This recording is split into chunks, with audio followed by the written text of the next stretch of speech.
우리 옆에 있는 분들과 한번 인사 나누겠습니다. 고맙습니다. 고맙습니다. 감사합니다. 감사합니다. 주님 안에서 사랑합니다. 오늘은 제 9과 말씀 같이 보시겠습니다. 요한복음 16장 24절 함께 봅니다. 요한복음 16장 24절 말씀.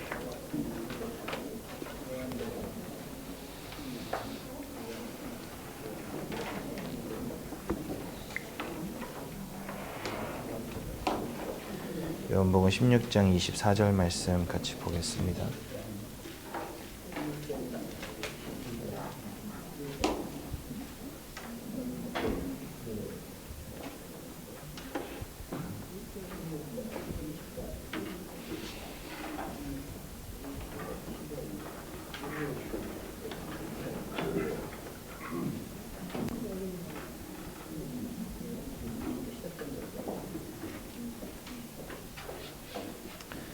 요한복음 16장 24절 말씀 보시겠습니다.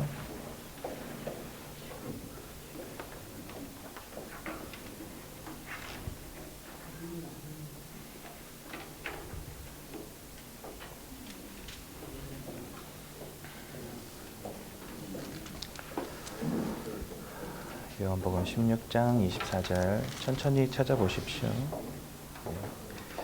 요한복음 16장 24절 말씀 한 절만 우리 한 목소리로 함께 봉독하도록 하겠습니다. 시작. 지금까지는 너희가 내 이름으로 아무것도 구하지 아니하였으나 구하라 그리하면 받으리니 너희 기쁨이 충만하리라. 아멘.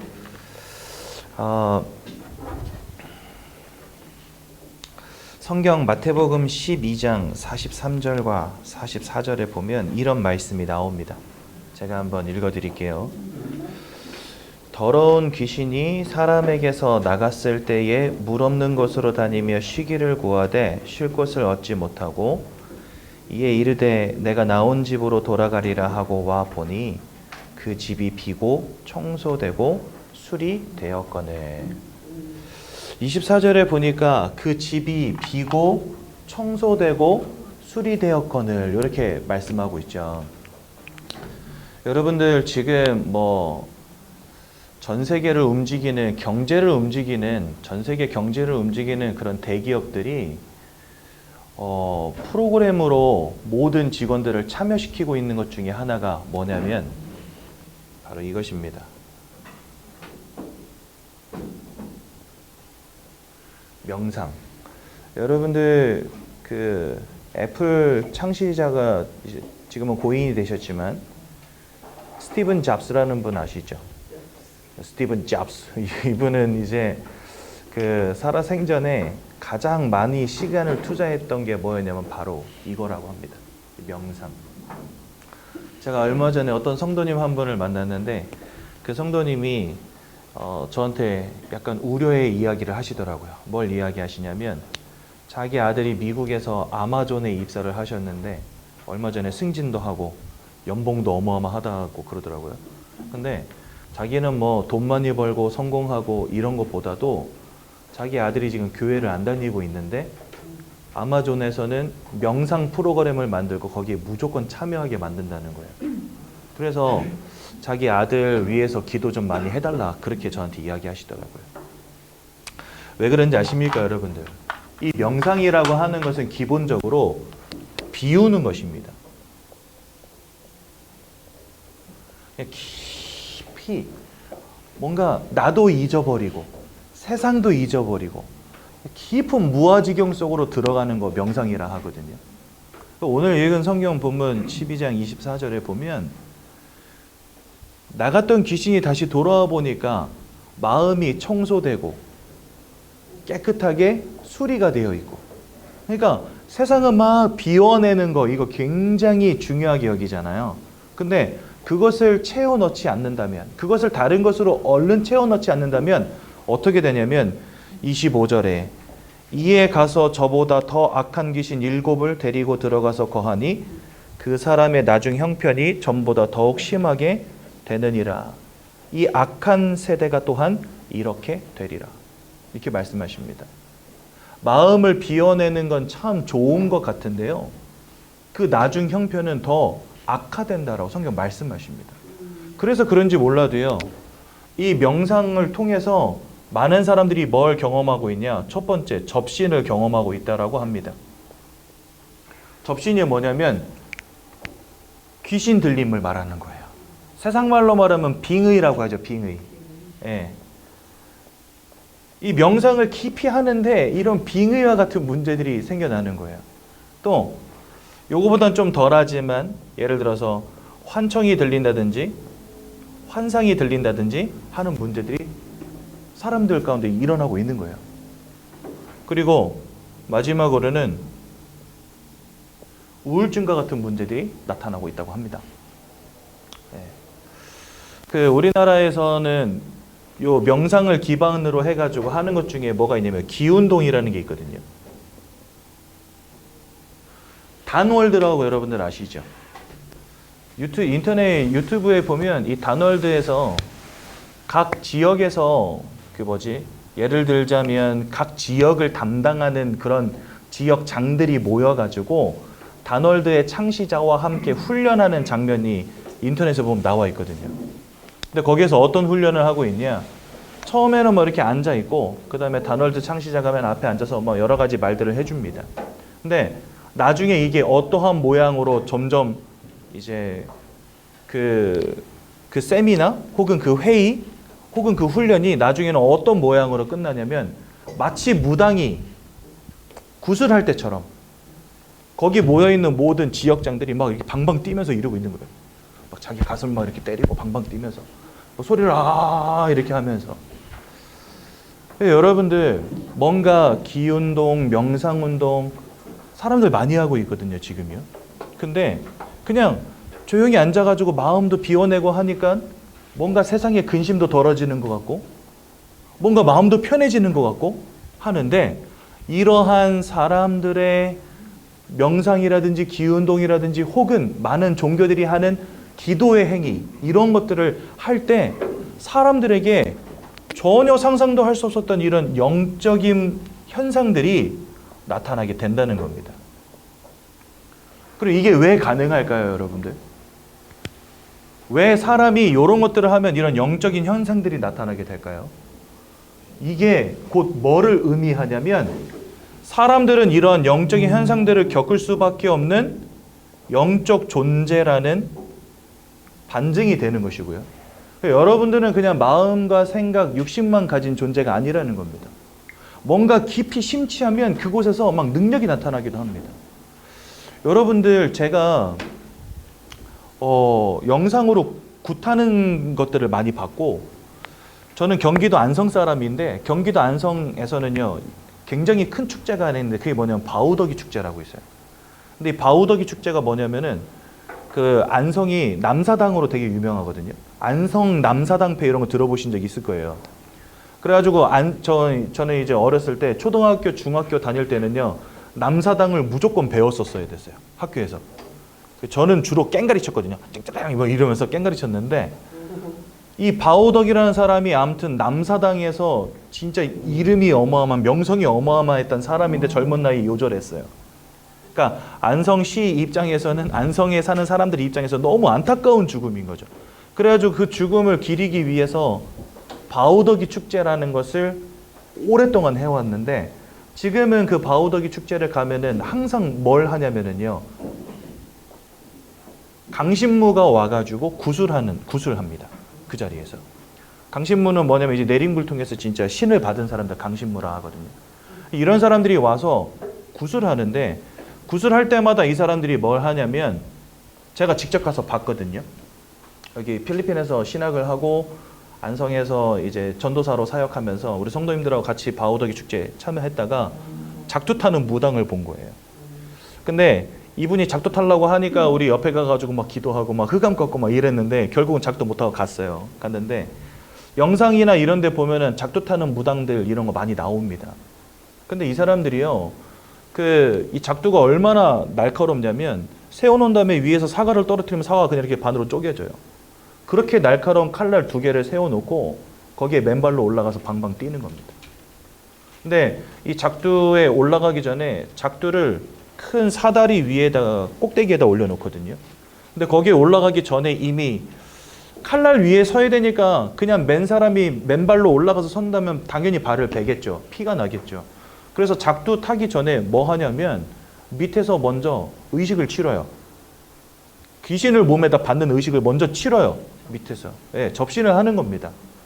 근데 그럴 때 무당을 보잖아요. 그러면은 무아지경 속에서 눈이 뒤집혀 있어요. 사람이. 그래가지고 밑에다가 빨간 천, 파란 천, 노란 천 막 깔아놓고 신발, 버선 이런 거 다 벗은 다음에 거기에서 그 천에다가 자기 발 비비면서 막 접신을 하는 거예요. 그 다음에 눈이 까 뒤집혔는데 그 높은 사다리 위로 단숨에 뛰어 올라갑니다. 사람이 눈을 까뒤집고 단숨에 뛰어 올라가요. 이것만 해도 신기한데 그 위에 날카로운 칼날 2개 올려놓고 맨발로 올라가는 거예요. 맨발로 올라가서 목소리를 내는데 귀신이 이 귀신도 들어오고 저 귀신도 들어오고, 성경은 귀신의 무리가 단독으로 움직이지 않고 군대 귀신이 다닌다 이렇게 돼 있거든요. 그러니까 이 사람이 접신을 하고 나면은요, 한 사람의 목소리가 나는 게 아니에요. 이 사람의 목소리는 하고 저 사람의 목소리는 하고 여러 사람들의 목소리를 내요. 그러면서 사람들한테 막 꾸짖기도 하고 왜 제사 안 지내냐 혼내기도 하고 그러면서 이제 구슬하는 거거든요. 왜 이런 일들이 가능할까요? 다른 게 아닙니다. 사람은 영적 존재이기 때문에 그렇습니다. 또한 두 번째로는 이 땅에 인간을 제외하고 하나님처럼 눈에 보이지 않는 영적 존재가 또 하나 있어요. 그 녀석 이름이 뭐냐? 바로 사단입니다. 그리고 이 사단을 따르는 귀신들의 무리가 있습니다. 그렇기 때문에 이렇게 명상과 같은 혹은 기운동과 같은 혹은 종교에 있는 기도와 같은 행위들을 할 때 이러한 영적인 현상들이 사람들에게 나타날 수 있다는 겁니다. 무슨 말인지 이해가 되시죠? 오늘 구가 응답과 함께하는 삶, 기도 이 부분을 좀 나누기 전에 여러분들에게 지금 세상 사람들이 뭔지도 알지 못하고 막 마음을 비워내고 막 무의식 무의식간들을 깊이 들어가는 이런 운동들을 하는 게 얼마나 무섭고 끔찍한 일인지를 지금 알려드리는 거예요. 사람은 영적 존재이기 때문에 이런 영적 존재들에게 영향을 받는다니까요. 무턱대고 막 명상하면서 마음을 비워내는 것 자체가 접신 혹은 환청, 항상 우울증과 같은 문제들로 연결될 수 있다는 겁니다. 충분히. 왜냐하면 사람이 영적 존재이기 때문에. 그렇죠? 그래서 여러분들 세상에 귀신이 어디 있고, 그렇죠? 우리 흔히 그렇게 말하잖아요. 우주선 타고 달나라도 갔다 온 시대에. 그렇죠? 러시아의 어떤 우주 비행사는요, 우주선을 타고 우주로 나가봤더니 내가 하늘 끝까지 왔는데 하나님 없더라 이렇게 말했어요. 여러분, 하나님이 우주선 타고 우주로 나간다고 보이는 분입니까? 영적인 분인데. 이렇게 영적으로 세상은 어둡단 말이죠. 그냥 내가 좀 공부 잘하고 그냥 건강하게 잘 살면서 돈 좀 잘 벌고 그냥 좋은 집에 의리하게 살면 그만이지 이렇게 생각한단 말이죠. 사람은 분명 영적 존재이기 때문에 하나님 혹은 사단과 같은 영적 존재들에게 영향을 받는다니까요. 이러한 영적인 사실들을 알지 못한다면, 이러한 영적인 원리들을 알지 못한다면 나 인간이 누군가를 정확히 이해했다라고 말할 수 없는 거죠. 그래서 여러분들 오늘 이 구가 말씀을 잘 들으시면서 오늘도 복음이 뭔지 좀 깊이 이해하시는 귀한 날 되시면 참 좋겠고요. 인생은 영적 존재이기 때문에 영적인 사실을 알아가는 게 참 중요하구나 라고 하는 결론을 가지고 돌아가는 귀한 날 되시기 바랍니다. 오늘 우리 구가에 있는 내용들을 나누기 전에 하나님 우리에게 주신 복음의 내용들을 먼저 나누도록 하겠습니다. 성경은 하나님께서 사람을 창조하셨다라고 하십니다. 창세기 1장 27절과 28절에 잘 나와 있습니다. 그래서 하나님의 형상대로 사람을 창조했다 이래 되어 있거든요. 이 말은 그냥 우리의 겉모습이 하나님을 닮았다는 말도 맞지만 하나님의 성질, 하나님의 성품, 이 모든 것들을 우리가 닮았다는 거예요. 그래서 하나님의 형상을 따라 창조되었기 때문에 하나님을 닮은 영적 존재입니다. 왜냐하면 하나님은 영이시기 때문에 그 하나님을 닮은 우리도 영적인 존재라는 거예요. 여러분들 이 영적 존재라는 말을 조금 정확히 이해하실 필요가 있는데, 제가 지난주에 그거 질문했죠, 여러분들한테. 동물들이 혼이 있을까요, 없을까요? 있어요. 네, 성경은 동물들에게도 혼이 있다라고 말씀하십니다. 네, 근데 이 동물들은 특징이 뭐냐면 성령 혹은 악령이 머무는 존재들은 아니에요. 그러니까 영이 함께하는 존재는 아니라는 거예요. 그러니까 영적 존재라는 말은 혼을 가진 존재를 말하는 게 아니라 영으로 존재하시는 하나님 혹은 사단이 영향을 주고 함께하는 존재냐, 이걸 말하는 거예요. 동물들은 혼을 가졌지만 하나님이 함께하실 이유는 없어요. 귀신이 함께할 이유도 없는 존재들이 바로 동물들이에요. 근데 사람들은 그렇지 않다는 거예요. 사람은 혼을 가졌지만 또한 영적 존재이신 하나님 혹은 사단에게 영향을 받는 영적인 존재라는 거예요. 그래서 여러분들, 영적 존재라는 말은 단순히 혼을 가진 존재를 말하는 게 아닙니다. 동물들은 혼을 가졌지만 영적 존재는 아닙니다. 사람들은 혼을 가졌으면서 또한 영적인 영향을 받는 영적 존재들입니다. 그래서 왜냐하면 하나님이 영이시기 때문에, 그래서 사람들도 영적 존재고요. 이 땅을 창조하신 하나님을 닮았기 때문에 창조의 행위를 하는 유일한 존재들입니다. 그렇죠? 이 땅에 수없이 많은 피조물들이 있지만 창조의 행위를 하는 동물들은 이 땅에 없어요. 그렇죠? 어떤 초딩이 그랬더니 제비는 제비집을 짓는데요, 이러더라고요. 여러분들, 우리 사람들은 아파트도 짓고 단독주택도 짓고 흙으로도 짓고 돌로도 짓고 하잖아요. 근데 제비는 어때요? 그냥 진흙에다 지푸라기 엮어가지고 만드는 것밖에 못해요. 왜냐하면 걔네들은 본능 따라 그러고 사는 겁니다. 그렇죠? 제가 예전에 비버 이야기 한번 해드린 적 있죠. 동물원에서 비버를 키우는데 사육사들이 하는 일이 두 가지가 있어요. 비버를 키울 때. 하나는 먹이 주는 거하고 두 번째는 댐을 때려 부시는 겁니다. 왜냐니까 댐 다 져놓고 먹이 넣어주면 얘네들 이제 일할 게 없으니까 막 먹다 보면 어떻게 돼요? 살찌고 병들잖아요. 그러니까 댐을 때려 부셔가지고 운동을 시켜야 되는 거예요. 근데 때려 부시면요, 비버들이 놀라면서 저분이 왜 저러지? 이러면서 막 놀래요.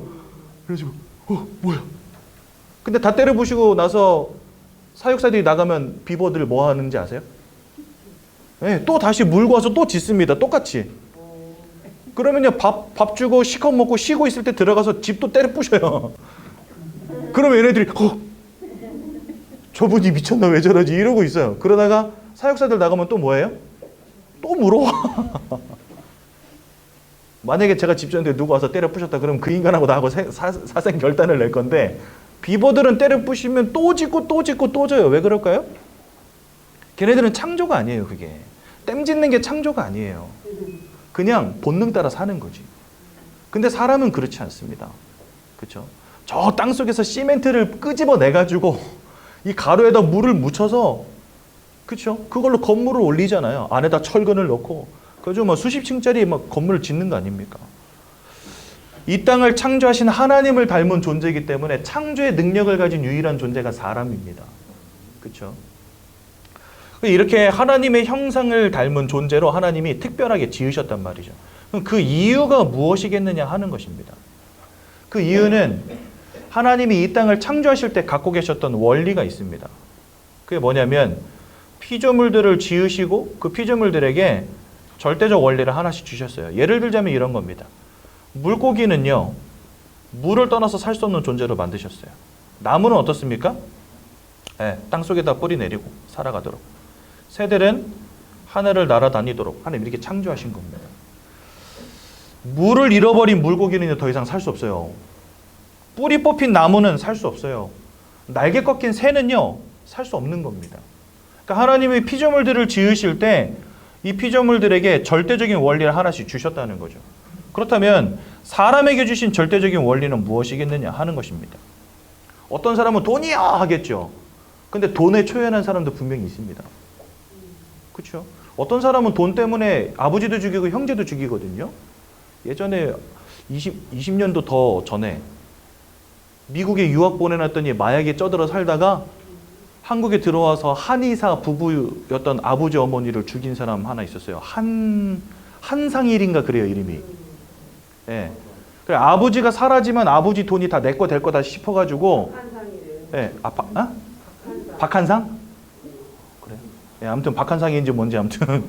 이 사람이 미국에서 마약에 쩌들었는데 아버지가 돈 보내주면 마약할 게 분명하니까 돈을 안 보낸 거예요. 그러니까 얘가 한국에 들어와가지고 아버지랑 살다가 아버지를 죽이고 집에다 불을 붙여버린 거예요. 아버지가 사라지면 아버지 돈이 내 거 될 줄 아는 거죠. 근데 결국은 지금 감옥 들어가서 무기징역 살고 있어요. 그러니까 돈 때문에 아버지도 죽이고 형제도 죽이고 이런 사람도 있습니다, 분명히. 근데 돈에 초연한 사람들도 있어요. 우리 저기 산 중턱에 있는 절에 계시는 분들, 머리 빡빡 밀고 계신 분들, 이분들의 기본 사상이 뭐죠? 무소유 정신이잖아요. 속세를 떠나서, 그렇죠? 세상과 상관이 없이 돈과 상관이 없이 살겠다 하신 분들이 그런 분들이잖아요. 그러니까 이렇게 돈에 초연한 분들도 있다는 거예요. 여러분, 그 돈이 그러면 여러분들에게 절대적 원리는 아니죠. 돈이 없으면 못 사는 사람도 있지만 돈에 초연한 사람도 있기 때문에. 어떤 사람은 뭐 건강이라고 말할 수도 있어요. 태어날 때부터 불구의 몸을 갖고 태어난 사람들도 있습니다. 그렇죠? 꼭 건강이 절대적 원리는 아니라는 거죠.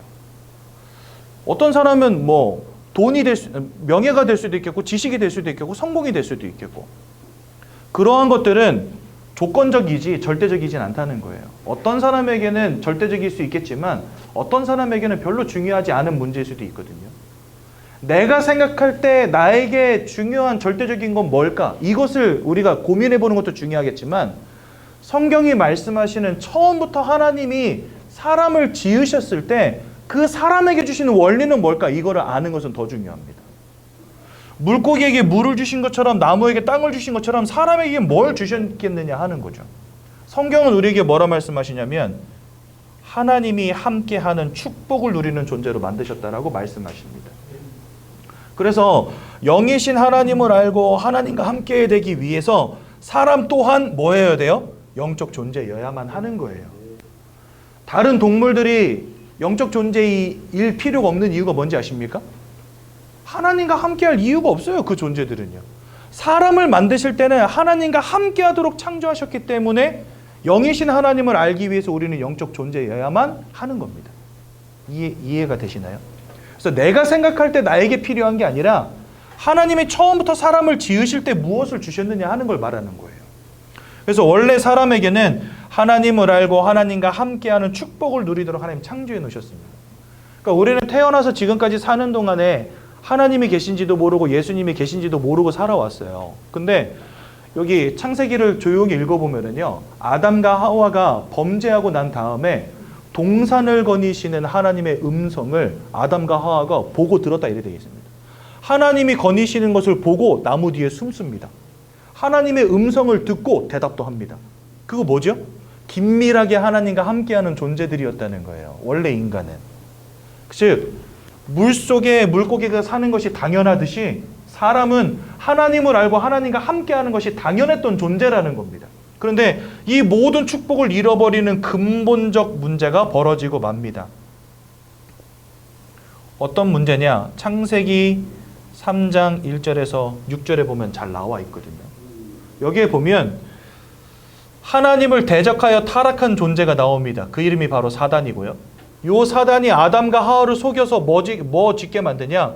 원죄를 짓게 만들고 결과적으로는 하나님을 떠나는 문제 가운데 빠지게 만들어 버립니다. 자, 보세요. 물고기가 물속에 살아가는 것이 당연하듯이 사람은 하나님과 함께하는 것이 당연한 축복인데 이 당연한 축복을 사단으로 인해서 죄를 짓고 하나님을 잃어버리는 결과로 인해서 잃어버리게 된 거예요. 이 당연한 축복을. 근데 여러분들 보십시오. 물고기가 물을 잃어버리는 것이 곧 사망이다 했지 않습니까? 그 말은 하나님을 떠나버리고 하나님을 잃어버린 이 사건 자체가 우리에겐 사망의 문제가 된다는 거예요. 그래서 에베소서 2장 1절에 뭐라고 말씀하시냐? 죄 때문에 우리의 허물 때문에 하나님의 말씀을 불신앙하고 불순종한 이 허물과 죄 때문에 죽었던 너희를 살리셨도다 이래 되어 있습니다. 그러니까 우리가 하나님을 잃어버린 순간 이 사망의 권세에 사로잡힌 인생들이 된 겁니다. 그래서 로마서에는요 뭐라 말씀하시냐면 이래 말씀하세요. 한 사람 아담으로 말미암아 죄가 세상 가운데 들어오게 되었고 이 죄로 말미암아 사망이 모든 사람들에게 이르렀느니라 이래 되어 있습니다. 그러니까 여러분들 요 죄 때문에 모든 사람들이 사망 가운데 이르게 된 겁니다. 더 근본적으로 말하자면 물고기가 물을 잃어버린 문제가 사람에게 벌어진 거예요. 그렇죠? 그래서 여러분들 이 사망 상태를 조금 더 세밀하게 설명을 드리도록 하겠습니다. 첫 번째로 하나님을 잃어버린 채 사망에 빠져버린 모든 인생은요, 요한복음 8장 44절에 보니까 너희는 마귀에게 속한 자가 되었다라고 성경 말씀하십니다. 아까 제가 말씀드렸죠. 우리는 혼을 가진 존재지만 또한 하나님과 사단과 같은 영적 존재가 함께하는 존재라고 말씀드렸잖아요. 하나님이 함께 하시는 축복을 잃어버리고 나니까 그 자리에 누가 함께 해버렸냐? 이제 사단이 함께하게 됩니다. 그런데 하나님이 함께 계실 때는 우리를 축복 가운데 인도하시고 보호하시는 응답이 있었다고 한다면 이 사단은 속성 자체가 요한복음 8장 44절에 거짓말장이요 살인마요. 그리고 요한일서 3장 8절에도 보면은 사단 마귀에게 속한 자가 되었다라고 말씀하시고요. 그리고 요한복음 10장 10절에는 뭐라고 말씀하시냐? 도적이 오는 것은, 그러니까 사단을 도적이라고 표현해 놓으셨는데 이 도적이 오는 것은 모든 것을 빼앗고 죽이고 멸망시키는 것뿐이요 이렇게 되어 있습니다. 하나님은 생명의 원천 되시고 창조의 주가 되시고 우리의 축복의 근원 되신다고 한다면 이 사단은 속성 자체가 거짓말장이요 살인마, 모든 것을 빼앗고 죽이고 멸망시키려는 자라는 거예요. 근데 이런 녀석에게 우리의 인생이 사로잡히게 된 겁니다. 이전에는 하나님이 함께 하셨는데 이제는 이 녀석에게 노예되고 종된 신분으로 사로잡히게 된 거예요. 그래서 우리는 이것을 세상 말로 뭐라고 하냐? 운명 사주팔자라 합니다, 여러분들. 이 땅을 살아가는 모든 사람들 운명으로부터 자유롭지 못합니다. 사주와 팔자를 가지고 태어납니다. 여러분들 사주가 뭔지 아세요? 사주가? 년, 월, 일시거든요. 그러니까 생애를 말하는 거예요. 그러니까 하늘에서 떨어진 사람 없잖아요. 이 중에. 다 엄마 뱃속에서 응애해요 하고 태어나셨지. 그러니까 모든 사람들은 생애를 가지고 있단 말이죠. 거기에다 두 자씩 붙인 게 팔자입니다. 그러니까 여러분들 생년월일을 따라서 사주와 팔자가 정해진 채로 태어난 거예요. 그것을 우리는 운명이라 하거든요. 그러니까 세상 사람들 뭐라 합니까? 뭐 큰일 터지면 뭐라 그래요? 아이고 팔자 사납다. 그죠? 이런 이야기 자주 하시잖아요. 저도 어렸을 때 저희 할머니 그 얘기하는 거 자주 들었거든요. 아이고 팔자 사납네 이러시면서. 그게 뭐죠? 절대로 비껴갈 수 없는 운명, 사주팔자라고 하는 문제에 사람들이 사로잡혔다는 겁니다. 그런데 이 운명과 사주팔자의 주관자가 바로 누구냐? 이 녀석이라는 거예요. 사단 마귀. 그러니까 하나님과 함께하는 축복을 누리면 되는데 이 놀라운 축복을 잃어버린 채 사단에게 붙잡힌 인생이 된 겁니다. 무슨 말인지 이해가 되시죠? 그러면서 그 속에서 요 사단은 자꾸 뭐 하게 만드냐? 요거 하게 만들어요.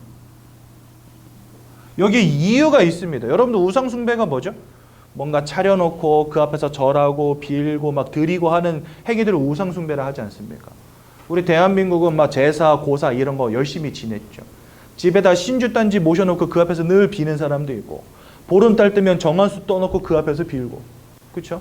뭐 선앙당 같은 거 만들어 놓고서 막 나무에다 막 새끼줄 잔뜩 꼬아가지고 거기에 가가지고 사람들이 막 또 막 밥상 상다리 부러지게 차려놓고 1년에 한두 번씩 또 빌고 그렇게 하지 않았습니까? 이러한 우상 숭배의 주관자가 누구냐? 바로 이 녀석이라는 거예요. 왜냐? 하나님께 대적하고 타락한 이유가 뭐냐? 하나님께 가는 영광과 찬송을 자기가 받길 원했어요. 그래서 하나님보다 더 자기의 보좌를 높이고 내가 지극히 높은 자와 비길이라 이렇게 말했던 자가 누구냐? 바로 사단입니다. 그러니까 이 사단은요, 하나님께 대적하는 방법이 뭐였냐? 전 세계 곳곳에다가 우상 만들어 놓고 사람들로 하여금 와서 섬기게 만드는 거예요. 근데 문제는 뭐냐? 고린도전서 10장 20절에 이 모든 것이 귀신과 교제하는 것이니라 나는 너희가 귀신과 교제하는 자 되기를 원치 아니하노라. 성경 말씀하십니다. 그러니까 우리는 뭔가 불행을 막아보겠다고, 인생에 뭔가 축복받아 보겠다고, 막 열심히 차려놓고 빌고 깎아놓고 빌고 갖다 놓고 빌고 부적 갖다 놓고 빌고 붙여놓고 빌고 고사도 지내고 막 돼지머리 삶아다 놓고 콧구멍에다 10,000원짜리 끼놓고 절하고 막 이렇게 해왔단 말이죠. 근데 그 모든 것들이 결국은 누구와 교제하는 것이냐? 귀신과 교제하는 행위였다는 거예요. 여러분들, 사람이 뭔가 마음을 비우고 기도의 행위를 하고 뭔가 섬기는 행위를 할 때 그곳에 하나님이 아닌 이 사단과 마귀가 역사합니다. 왠지 아세요? 사람은 영적 존재이기 때문에. 그래서 여러분들, 우상숭배 세게 한 가정 가문을 보면요, 정말 심각하게 무너져 있는 경우들이 참 많습니다. 종갓집 이런 데는요, 1년에 제사를 막 10번씩, 15번씩 지내거든요. 저희 집도 찢어지게 가난했는데 저희 할아버지가 저한테 그러시더라고요. 우리는 아주 명망 높은 양반 가문이었다면서. 그래가지고요, 진짜 집에 쥐뿔도 없는데, 가진 건 아무것도 없는 집안인데 그 자존심 하나로 사시는 분 있죠. 우리 집은 양반 가문이다 이러시면서. 그래가지고요, 그 시조 홍태양 할아버지로부터, 이름도 아까 뭐 이름이 태양이야. 근데 홍태양 할아버지로부터 제가 문정공파 38대 손이거든요. 근데 이거 그 남영웅 씨 문정공파 38대 손, 홍태양 할아버지로부터 시작된.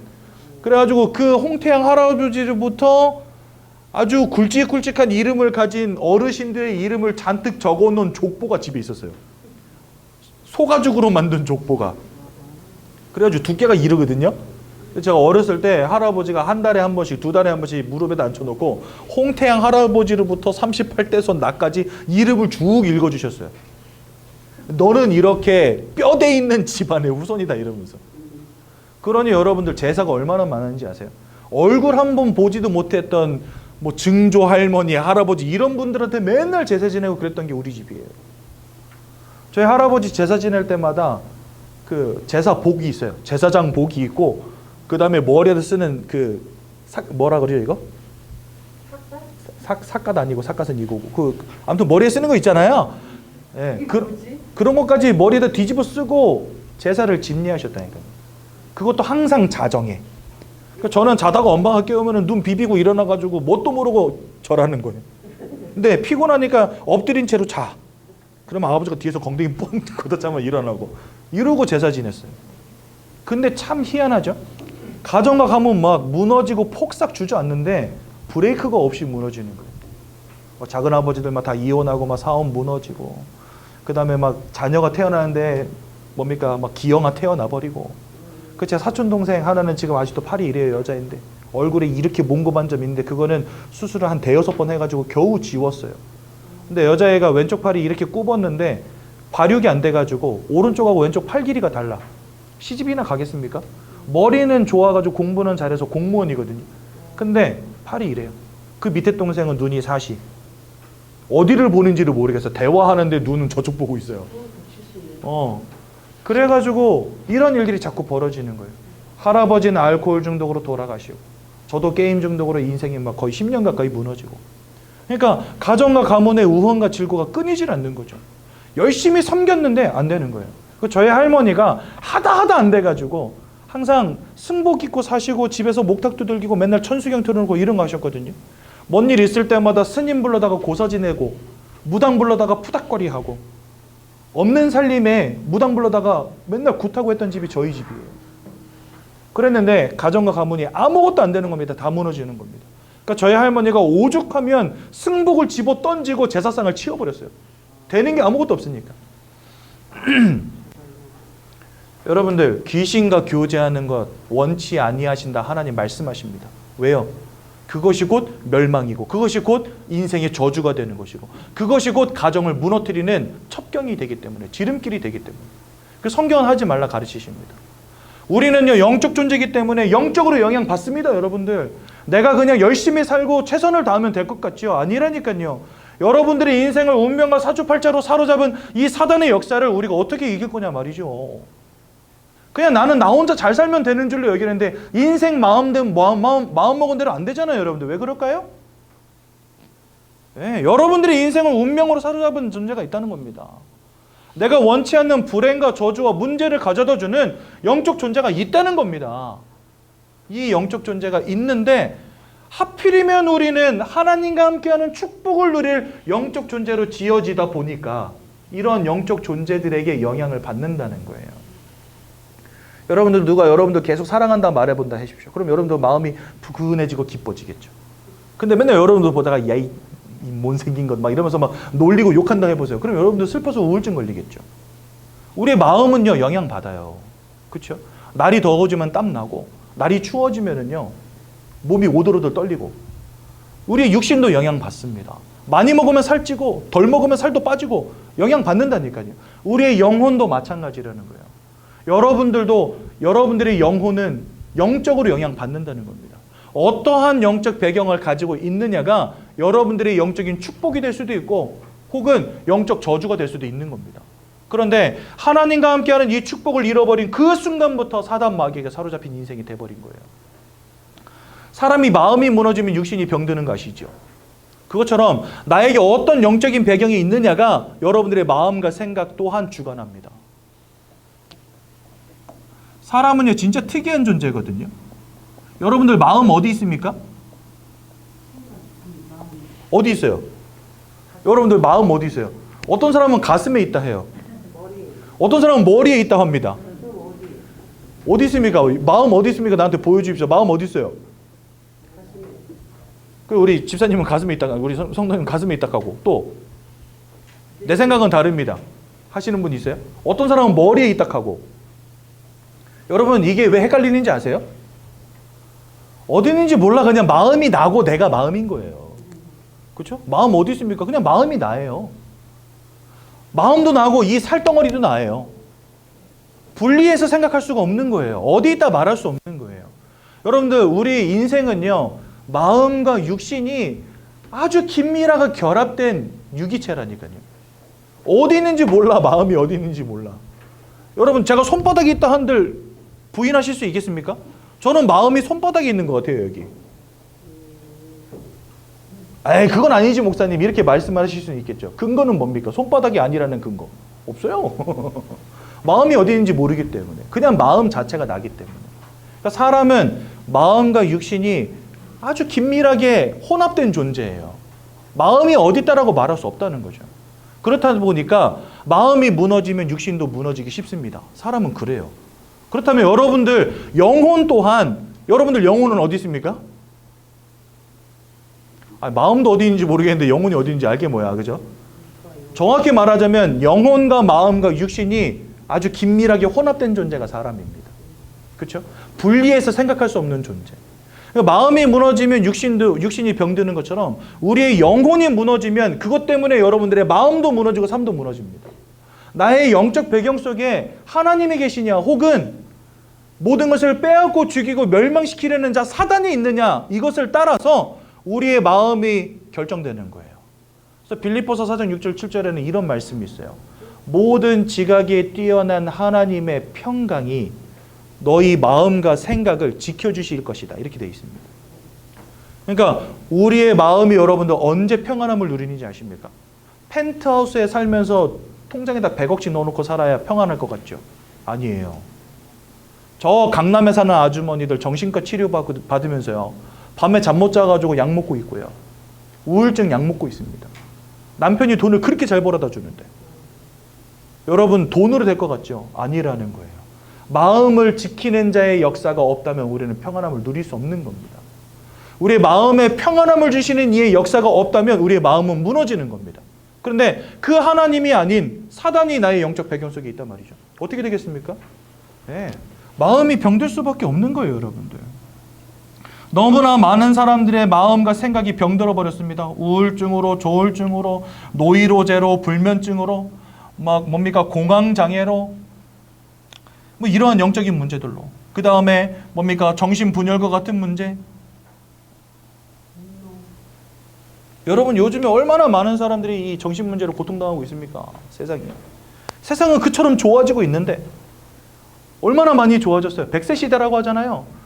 얼마나 살기 좋아졌습니까? 요즘에 바꾸는 사람 없잖아요. 그런데 사람들의 마음은 점점 무너지고 있단 말이죠. 왜 그런지 아십니까? 영적 문제로부터 시작된 거기 때문에 육신적으로 아무리 좋아진들 해결이 안 되어지는 겁니다.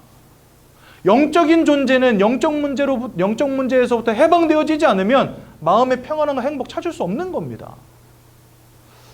그래서 사람들이 이렇게 무너지고 있는 거예요. 약을 먹지 않으면 안 될 만큼, 술을 마시지 않으면 안 될 만큼 사는 인생이 막 무너지는 거죠. 그러다 보면 어떻게 됩니까? 그 삶과 육신도 무너지는 겁니다, 여러분들. 육신이 병들고, 그렇죠? 질병의 문제로, 그 다음에 사건과 사고의 문제로, 내가 원치 않는 불행이 계속되고요. 내가 원치 않는 실패가 계속되어지는 인생. 그런 분들 참 많더라고요. 우리 아들이, 우리 딸이 중고등학교 시절에 공부 그렇게 잘하고, 대학도 좋은데 나왔는데 직장에서 3개월을 못 버티는 거예요. 여기서 한 달, 저기서 한 달. 그러면 여러분들 평판 나빠지거든요. 그런 분들. 이게 동종 업계에서 일하려면요, 그거 굉장히 나쁜 행동입니다, 사실은. 근데 그러고 싶은 사람 누가 있겠어요? 근데 적응을 못 하는 거예요. 공부를 그렇게 잘해도. 그러니까 인생에 원치 않는 실패가 막 오는 거죠. 예. 그러다 보니까 사람들이 술 마실 수밖에 없고, 마약 같은 거 할 수밖에 없고, 중독의 문제에 빠질 수밖에 없고, 약에 중독되어질 수밖에 없고, 이렇게 되는 겁니다, 여러분들. 마약하면 사람이 죽을 수 있다는 거 모르는 사람 누가 있어요?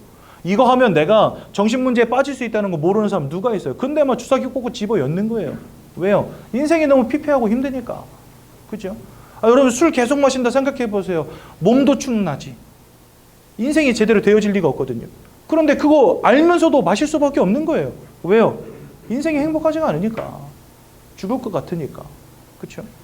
그래 이러한 마음과 생각의 문제로 삶과 육신의 문제로. 이러다 보니까 가정이 깨어지고 막 이혼을 하고 후대가 무너지고 더 심각하게는 사람들이 자살을 하기도 하고. 우리나라 OECD 국가 중에 자살률 1위 국가가 됐습니다, 여러분들. 불명예스럽지만 하루에 40명 넘게 자살한다고 합니다, 우리나라가. 그러니까 지금 40명 넘는다는 말은 뭐죠? 하루 24시간이니까 1시간에 2명씩 죽고 있는 거예요, 지금요. 그러니까 우리가 예배드리는 이 순간에도 어딘가에서는 손목을 긋고 목을 매달고 막 독극물을 마시고 있는 거예요, 지금. 인생이 왜 이렇게 무너집니까, 여러분들 도대체? 세상은 점점 좋아진다 하는데 왜 인생은 자꾸 무너집니까? 사람은 영적 존재이기 때문에 하나님이 함께 하시는 축복을 잃어버리면 그것이 연쇄적으로 마음의 문제, 생각의 문제, 삶과 육신의 문제로 드러날 수밖에 없는 겁니다. 또한 하나님이 함께 하셔야 될 그 자리를 하나님이 아닌 사단이 딱 다리를 틀고 이제 차지하고 앉았는데 이 녀석은 거짓말장이요 살인마요 모든 것을 빼앗고 죽이고 멸망시키는 자다 보니 여러분들의 인생에 자꾸만 불행을 가져다 주고 여러분들의 인생을 자꾸 무너뜨리는 것입니다. 이러한 영적인 원리들을 이해하지 못한다면 인생이요 진짜 답 없이 흘러가는 거죠. 답이 없어요. 그냥 답이 없어. 사랑해서 결혼했는데 아도 낳는데 막 열심히 돈 벌면서 최선을 다해서 살아온 죄밖에 없는데 인생은 점점 안 되고 자꾸 무너져. 여러분들 내가 영적 존재라는 것을 이해하고 이러한 영적인 세계와 영적인 원리들이 있다는 것을 빨리 깨닫는 게 그래서 중요한 것입니다. 지금 여러분 돈 많이 벌고 건강하게 잘 먹고 잘 사는 게 문제가 아니라는 거예요. 그거는 하나님 만난 다음에 해도 늦지 않아요. 여러분들 인생에 있어서 가장 중요한 건 뭐냐? 물 떠난 물고기에게 제일 중요한 게 뭐겠습니까, 여러분? 떡밥입니까? 지렁이입니까? 아니라고. 물을 떠난 물고기에게는요, 물로 빨리 돌아가야 되는 거예요. 여러분들의 인생에서 진짜 중요한 게 뭐겠습니까? 지금 돈 버는 겁니까? 건강하게 잘 사는 겁니까? 자식이 서울대 가는 겁니까? 물론 중요한 문제들이죠. 하지만 하나님을 잃어버린 인생은 하나님께로 돌아가는 것보다 중대한 문제가 없다는 거예요. 왜냐하면 그거 하나 틀어졌다 보니까 인생이 무너진 거거든요. 한마디로 첫 단추가 잘못 껴진 거예요. 여러분 첫 단추 잘못 껴져 보세요. 참 볼품없죠. 인생 바보 같아 보이고 멍청해 보이고. 그죠? 그렇게 돼버리는 거예요, 인생이요. 더 중요한 문제는 뭡니까, 여러분들? 히브리서 9장 27절에 보니까 사람이 한번 죽는 것은 정하신 것이요 그 이후에는 심판이 있다 말씀하십니다. 하나님을 잃어버린 순간부터 죄와 사망의 법에 모든 사람들이 묶이게 되었습니다. 그 말은요, 이 땅에 태어나는 모든 사람들은 태어날 때부터 이미 심판과 멸망 가운데 던져지기로 작정이 돼 있다는 거예요. 내가 태어난 순간부터 막 착하게 살면 천국 가고 그게 아니라는 겁니다. 여러분들이 착하든 나쁘든 그것과 상관이 없이 우리는 이 땅에 태어난 순간부터 죄와 사망의 법에 묶여 있다니까요. 죄와 사망의 법에 묶여 있다는 그 말은 우리 인생의 끝은 성자처럼 아무리 깨끗하고 착하게 산다 할지라도 그 끝은 지옥이라는 거예요. 짜증나는 일이죠. 왜냐? 그것이 우리를 올가매고 있는 영적인 문제라는 거예요, 여러분들. 하나님을 잃어버린 순간부터 모든 사람은 죄와 사망의 노예가 돼버린 겁니다. 얼마나 착하게 살았냐가 그래서 중요하지 않은 거예요. 물론 여러분들 막살라는 말이 아닙니다. 구원이라는 것을 놓고 볼 때 나의 처음 시작이 뭔지를 정확히 이해하시라는 거예요. 내가 만약에 하나님의 은혜 가운데서 주 예수를 만나지 못하면 내 끝은 결국은 죄와 사망의 법 가운데에서 심판받을 수밖에 없는 존재라는 겁니다, 이미. 그래서 여러분들 에베소서 2장 1절에는 죄와 허물로 말미암아 죽었던 너희를 살리셨다 이렇게 말씀하시면서 2절은 이렇게 말씀하세요. 너희가 이전에는 세상 풍조를 따르고 즉 불순종의 아들들 가운데 역사하는 영, 귀신의 영을 따라 살았다 말씀하시면서 그 다음에 3절에는 뭐라고 말하냐. 그래서 너희는 본질상 진노의 자녀일 수밖에 없다. 그러니까 우리는요 본질적으로 진노 가운데 던져질 수밖에 없는 존재가 된 거예요. 태어날 때부터 그렇게 사는 겁니다. 죄와 사망의 법 가운데에서. 그러니 예수를 통하여 구원의 축복 가운데로 들어가지 못하면 그 끝은 뭐가 되는 거죠? 지옥이 되는 거예요. 착하게 산다고 천국 가는 게 아니라는 겁니다. 못되게 살았기 때문에 지옥 가는 게 아니라는 겁니다.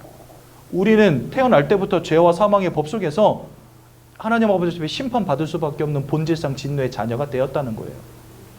근데 더 중요한 문제는 뭐냐? 로마서 3장 10절과 23절, 출애굽기 20장 4절에서 5절에 보니까 뭐라 말씀하십니까? 의인은 없나니 하나도 없고 모든 사람이 죄를 범하였으며 하나님의 영광에 이르지 못하게 되었다 말씀하시고, 나를 미워하는 자들, 우상 숭배하는 자들의 죄를 갚되 그 아비로부터 자녀 3, 4대 이르게 한다 이렇게 말씀하십니다. 그 말은 뭐죠? 여러분들의 자녀들도 여기서 자유로울 수 없다는 겁니다. 모든 사람이라는 것은 예외가 없는 것이니까. 여러분들의 후대까지도 여기서 자유롭지 못하다는 거예요. 그러니 여러분, 이 문제를 우리가 뭘로 해결하겠습니까? 착하게 산들 되겠습니까? 돈 많이 번들 되겠습니까? 공부 열심히 한들 되겠습니까? 착하게 사는 것도 중요하고 돈 많이 버는 것도 참 가치 있고 그 다음에 공부 열심히 하는 것도 멋진 일이지만 이런 것들은 좋은 일일 뿐 나를 구원할 능력이 없다니까요. 여러분, 돈으로 천국을 살 거예요? 지식으로 천국을 살 수 있겠습니까? 열심으로 천국을 살 수 있겠습니까? 그렇다면 예수님 굳이 오셔서 십자가에서 죽으실 이유도 없어요. 내가 열심을 내서 천국 갈 수 있다면 예수님 오실 이유도 없겠죠. 그러면 하나님이신 예수님이 이 땅에 왜 오셨겠습니까? 이 땅의 방법으로는 이 문제를 해결할 수 없기 때문에 오신 거 아니겠어요? 즉, 여러분들은 지금 절대 해결 불가능한 문제 가운데 사로잡혀 있는 겁니다. 나의 힘으로 안 되기 때문에 그래서 하나님이 우리에게 길을 열어주셨어요. 그 길이 바로 누구십니까? 네, 그분이 바로 예수님이십니다. 여러분들 요즘에 뭐 내가 하나님이다, 뭐 네가 하나님이다, 이런 분들 너무 많잖아요. 그렇죠? 저는 되게 궁금한 거 하나 있어요. 우리 신천지를 대표하시는 우리 이만희 씨, 하나님의 교회를 대표하는 장길자 씨, 그 다음에 저 중국에서 시작된 동방번개라는 종교가 있거든요. 진짜 웃기죠? 이름이 동방번개예요. 근데 동방번개는 누구를 믿냐? 성육신 하신 여자 그리스도를 믿습니다. 골 때리죠. 저는 되게 궁금해요. 이만희 씨와 장길자 씨와 이 동방번개 교주 3명이 만나가지고 그 3명을 앞에다 놓고 토론 한번 해보고 싶어요. 누가 진짜 하나님인지. 그렇죠? 중요한 것은 뭐냐? 이 세 분들이 다 특징이 뭐냐면 엄마와 아빠가 결혼을 해서 그 사이에서 태어난 사람들이라는 거예요. 근데 여러분들, 아담의 계보를 통해 이 땅에 오는 모든 사람들은 이 원죄로부터 자유로울 수가 없습니다. 그래서 예수님은 처녀의 몸에 성령으로 잉태돼서 태어나셨다 이렇게 되어 있어요. 창세기 3장 1절에서 6절에 보면은 이 사단에게서 가서 죄를 짓고 하나님 떠나는 문제 가운데 빠지지 않습니까? 근데 이 문제 이후에 하나님이 창세기 3장 15절에 내가 너희를 위해서 여자의 후손을 보내겠다 이렇게 말씀하세요. 그 여자의 후손이라는 말이 뭔지 아십니까? 모든 사람은 다 아담의 후손입니다. 그런데 예수님만 아담의 혈통을 이어서 태어난 사람이 아닌 거예요. 이 땅에 태어난 사람인데 유일하게 아담의 혈통과 상관이 없는 몸으로 오신 이가 누구냐? 바로 예수님이시거든요. 처녀 마리아의 몸에 성령으로 잉태가 돼서 여자의 후손으로 오신 이가 바로 예수 그리스도 한 분밖에 없습니다. 즉, 죄와 상관이 없는 몸으로 오신 이가 예수님이세요. 그리고 이 땅의 수많은 교주들은요, 성도들의 헌금 받아먹고 후회호식하면서 살잖아요. 예수님 뭐하러 오셨는지 아십니까? 죄 없는 몸으로 오셔서 저와 여러분들의 죄를 사하시기 위해서 죄 없는 몸을 하나님께 대속제물로 주시기 위해서 오셨습니다. 그래서 예수님은 이 땅에 오신 궁극적인 목적이 뭐냐? 죄 없는 몸으로 오사 십자가에서 죽으시는 거였어요. 그래서 예수님은요, 반드시 십자가에 죽으셔야 됩니다. 그런데 죽고 나서 그걸로 끝났다 그러면은 구원자라 할 수 없어요. 왜요? 우리에게 생명을 주실 분이 맞다면 그분은 사망을 이기셔야 됩니다. 그래서 예수님은 사망과 사단의 권세를 이기셨다는 증거로 부활하신 거예요. 여자의 몸을 통해서 성령으로 잉태돼서 이 땅에 오시는 일과 십자가에서 죽으신 일과 부활하신 사건이 없다면 그분은 구원자가 아닙니다. 그래서 이 세 가지 일은 역사적으로 반드시 일어나야지만 하는 일들이라는 거예요. 우리 이 중에 교회 다니셨던 분들도 있을 겁니다. 예전에 예수님의 부활 여러분들 어떻게 믿으셨어요? 뭐 예수님 부활하셨대. 그런가 보다. 이랬잖아요. 저는요, 복음을 깨닫고 나니까 예수의 부활 사건이 없으면 구원도 없다라는 것을 깨닫고 보니까 이 부활은 반드시 일어나야만 하는 사건이었던 거예요. 예수님이 부활하시지 않았다면 구원도 없는 겁니다, 여러분들. 예수님이 여자의 몸을 통해서 오시지 않았다면 죄사함도 없는 것입니다. 그래서 예수님은 참 특이하게 어려운 방법으로 오셔서 끝내 십자가에 돌아가셨고 그 다음에 그 어떤 인간도 이루지 못한 부활이라고 하는 역사를 이루신 분이 바로 예수님이세요. 그래서 예수님은요, 이 땅에 우리를 구원할 길로서 오신 유일한 구원자가 되시는데 이분이 오셔서 세 가지 아주 중요한 일을 하십니다. 그 첫 번째가 뭐냐? 요한일서 3장 8절에 보면 아까 제가 여기다 썼었죠. 죄를 짓는 자마다 마귀에게 속하여 있다. 그런데 그 뒤에는 뭐라고 돼 있냐? 아들이 나타나신 것, 즉 예수가 나타나신 것은 그 사단 마귀가 하는 모든 일을 멸하기 위함이니라. 즉 우리를 속여서 죄악 가운데 사망 가운데 이르게 만들었던 이 사단의 권세를 꺾으신 유일한 구원자가 누구냐? 바로 예수님이라는 거예요. 그래서 예수님을 우리는 사단을 이기신 참 왕이라 합니다.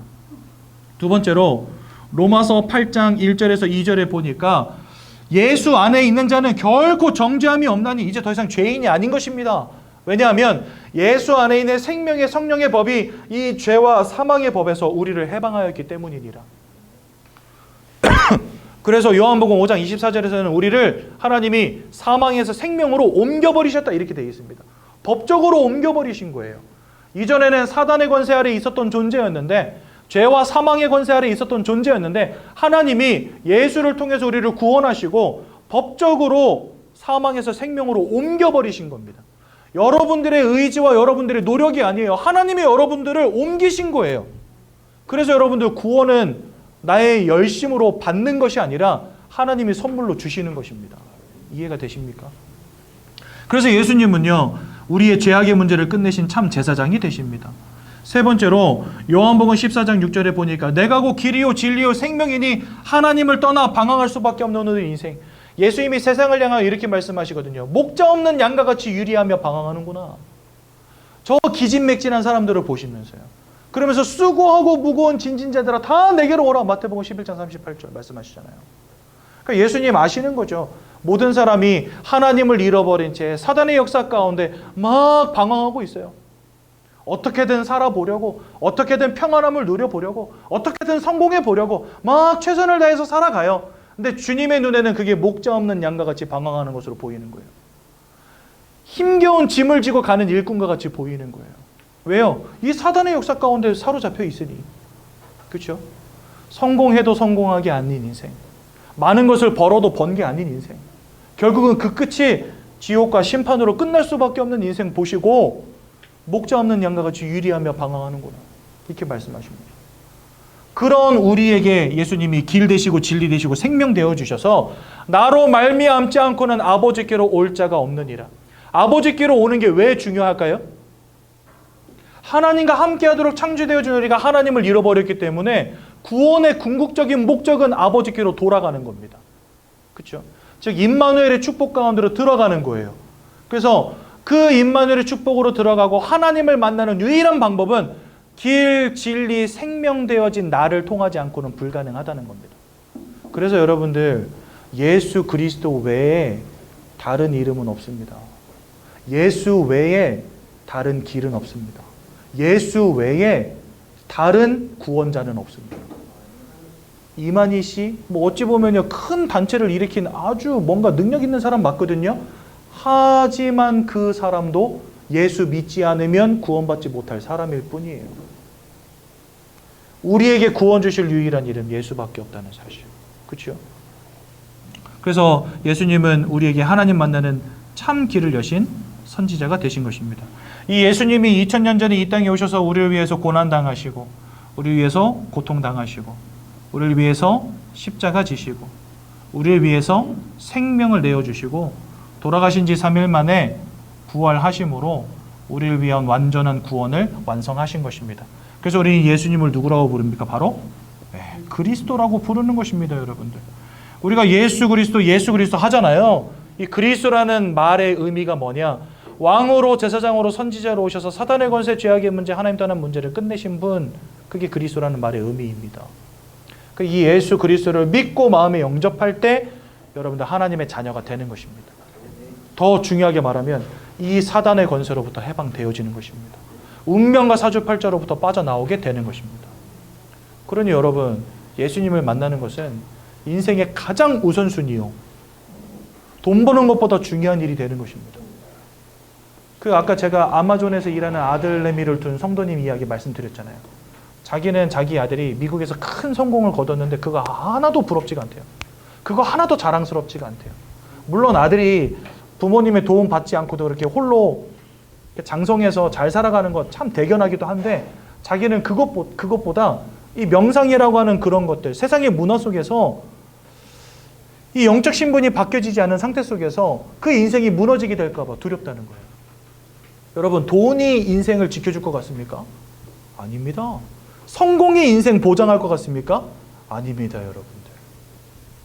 하나님이 나의 인생 가운데 영적인 생명 주시고 영원한 천국을 허락하시는 것, 그래서 내가 언제 죽든지 저 영원한 천국에서 영생의 축복을 누리게 된다는 것보다 더 큰 보장과 승리가 어디 있을까요?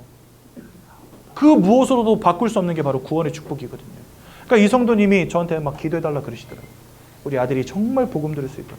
너무 바빠서 원래 1년에 한두 번씩은 나와서 이제 식사도 같이 하고 얼굴도 보는 시간들이 예전에는 있었는데 지금은 너무 바빠가지고 그것도 못한다는 거예요. 그래서 만날 기회도 없고 자기가 어떻게 해야 이 아들에게 복음 줄 수 있을지 너무 속상하다는 거죠. 여러분들, 복음을 정말 이해하시기 바라고 오늘 주 예수 그리스도를 통하여 하나님을 만나는 구원의 축복 가운데로 들어가는 귀하고 복된 날 되시기 바랍니다. 방법은 하나밖에 없어요. 믿는 자, 영접하는 자에게 하나님 자녀 되는 권세 주신다 하셨습니다. 뭐 집문서, 땅문서 필요 없습니다. 하나님 그거 찾으시지도 않으시고요. 헌금 많이 하라 소리도 안 하십니다. 하나님은요. 여러분, 우리가 교회에다 돈 많이 갖다 바치면 구원받습니까? 아닙니다. 예수를 믿을 때 구원받는 것입니다.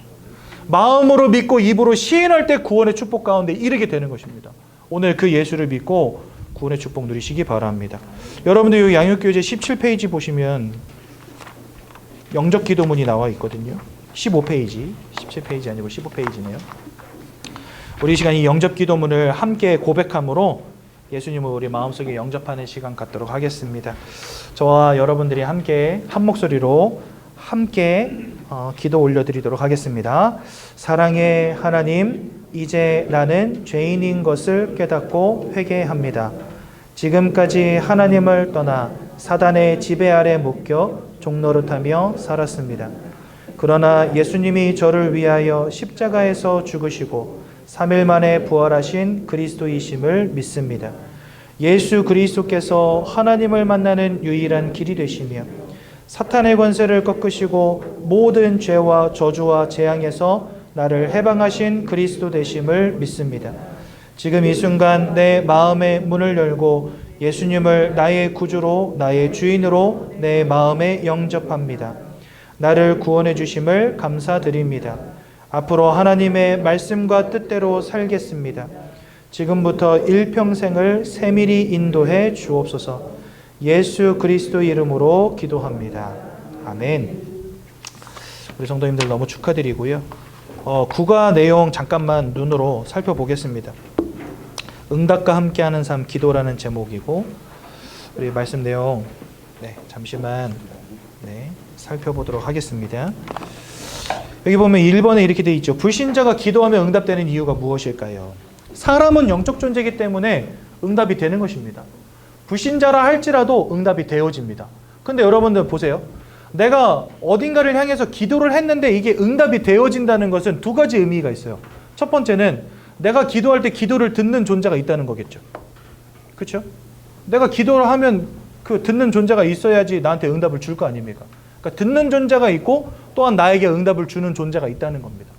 즉 불신자들이 막 그림을 보고 절하고 막 나무 보고 절하고 막 기도하고 하는데 이게 응답되어지는 이유는 내가 영적 존재이기 때문에 가능한 것이요, 또한 영적 존재인 나에게 응답을 주는 영적인 존재가 있다는 겁니다.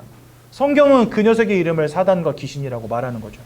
그래서 불신자들이라 할지라도 희한하죠. 뭐 돌이나 나무에 절하는데 응답이 오고요, 종이 그림 사진을 놓고 기도하는데 응답이 오고, 심지어 동물에게 절하는데 응답이 옵니다. 왜냐하면 응답을 주는 자가 있습니다. 그게 바로 사단입니다. 근데 문제는 이 녀석이 착한 목적을 가진 존재가 아니라는 거죠. 요한복음 10장 10절에는 도적이라 되어 있고, 계시록 12장 9절에는 천하를 꿰는 자라 되어 있고, 요한복음 8장 44절은 살인자요 거짓말쟁이로 되어 있고, 고린도서 11장 14절은 광명의 천사로 가장한 존재다 이렇게 되어 있습니다. 즉 한마디로 말해서 모든 것을 빼앗는 자, 속이는 자, 넘어뜨리는 자, 이간질시키는 자가 바로 사단인데, 요 녀석이 우리에게 응답을 준다? 제대로 된 응답이 오겠습니까? 그러니까 사람들이 뭔가 열심히 어딘가에서 가서 막 빌고 절하고 드리고 하는데 한동안은 뭔가 좋은 응답이 오는 것처럼 보이는데 그 끝은 결국은 폭삭 주저앉고 무너질 수밖에 없는 멸망이 기다리고 있다는 거예요. 그러니까 저희 집도 제사 그렇게 열심히 지냈지만 사실 저희 할아버지가 3대 독자셨거든요. 근데 할아버지의 아버님이 할아버지 8살 때 돌아가시고, 할아버지의 아버님의 아버님이 또 할아버지의 아버님이 8살 때 돌아가시고, 그러니까 할아버지의 아버지가 8살 때 돌아가시고, 할아버지의 아버지의 아버지가 8살 때 돌아가시고, 할아버지가 8살 때 할아버지의 아버지가 돌아가셨어요. 그러니까 우리 가문에서 어떻게 했겠죠?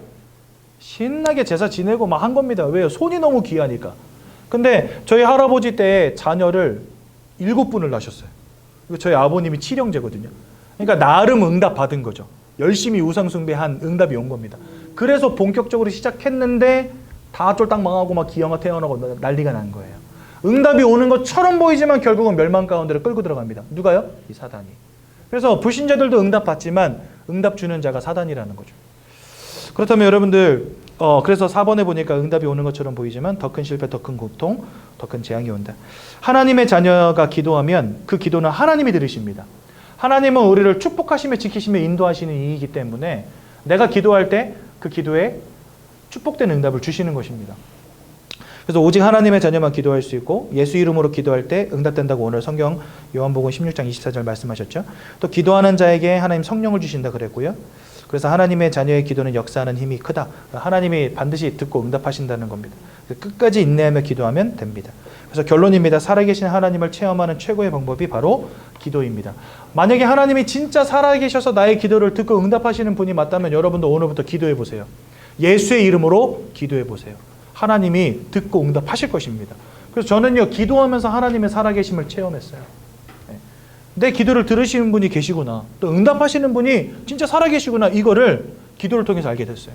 여러분들 기도해 보십시오. 하나님이 응답하실 줄로 분명히 믿습니다. 제가 한번 기도하고 오늘 말씀 마치도록 하겠습니다. 하나님 은혜 감사합니다. 오늘도 우리 새가족 예배를 통하여서 그리스도 예수의 언약을 듣게 하시고 예수를 마음에 영접하여 하나님의 자녀되는 놀라운 축복 허락하신 것 너무나 감사를 드립니다. 하나님, 영적인 분명한 사실을 알게 하시고 우리가 지금까지 알지 못했지만 영적 존재에게 사로잡혀 있었다는 사실을 깨닫게 도와주셔서 오직 예수의 언약만을 붙잡고 운명과 사주팔자에서 해방되어지며 구원의 참된 축복을 누리는 우리 귀한 성도님들 되시도록 인도해 주옵소서. 예수님 이름으로 기도드렸습니다. 아멘.